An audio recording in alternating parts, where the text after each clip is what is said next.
Of all the accommodations for the Olympics, this is probably the most unusual. No cushy hotel rooms for these guys here. Bryden Parker and Ira Hunter are going to live in a limo, or are living in a limo, for the 2010 Winter Games. Because you couldn't find someone's floor to crash on? Well, that's pretty much it, actually. Yeah, there is a fairly tightness to the accommodations of the games, and when we got the limo, we were being prepared for not having accommodations, so we thought, well, let's just get a limo to live in, and we can double it up to do our interviews as well. So initially it sounded like it was just like a fun thing to do, but you are taking this and turning it into like an Olympic experience. You're also chronicling for a documentary. How has this thing grown, Ira? Yeah, it really has grown just from an idea. It sounded cool living in a limo. You know, I got the .com and went from there, but now we have a film crew involved for a documentary. We're thinking it might be a great thing for the Outdoor Life Network. We'll take it to the Olympics, we'll go to Burning Man, wherever you want, we'll live in the limo the whole time. And now we're gonna take advantage of all the people coming from all over the world. We're gonna get the interviews about the tough questions, and we're gonna have a good time. We're gonna go enjoy the nightlife as well, so what better way to do it than in a limo?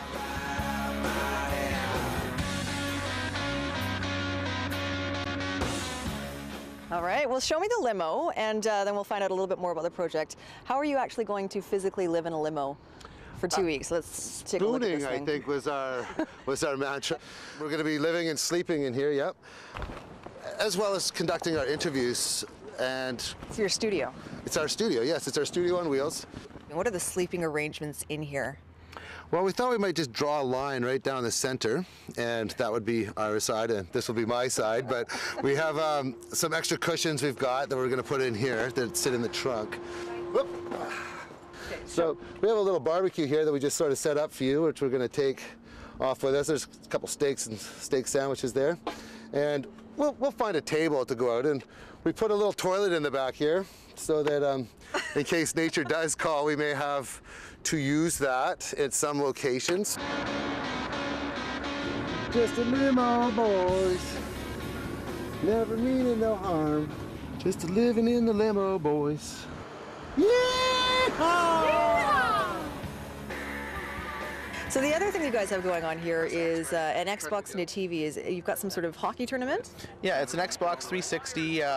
We have a TV installed in the limo that we can turn around and it'll project out the side of the limo. So we'll be outside, we're going to set up a pop-up tent, and we're going to keep track with the Team Canada hockey schedule. So if Team Canada is playing Team Norway, we're going to go around, we're going to ask if we can find a Norwegian, and I'm going to play all the different games and hopefully come out with the gold medal. You know, we don't have the sponsorship by EA yet, but we're hoping, EA Sports will come along and join the party.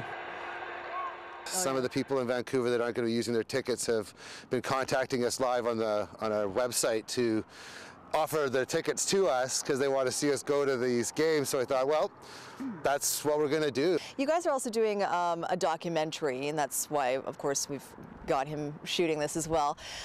Is there a message you're trying to convey, or what are you trying to learn through this process? Well, Nick Parsons, the documentary filmmaker, he knows what he's doing. He has his own agenda as well. We're going to do whatever, we're just going to roll with the punches and see what happens. The real message will come out as we go when we're just going to see what happens at these Olympics. Is there going to be a riot? Is Canada going to win the gold medal? We don't know yet. So there's a lot of spontaneity and stuff, but we do have a schedule of very interesting people to interview here and there around town. Hi, Soph. How's it going? Great. Thanks, Bryden. I'd like to ask you a few questions about the Olympics. Do you have a best Olympic memory event from Olympics in the past?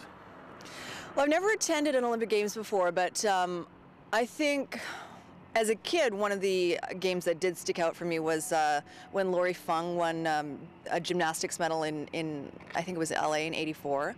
And she's Asian Canadian, and I thought that was really cool. And so as a kid, I kind of looked up to her.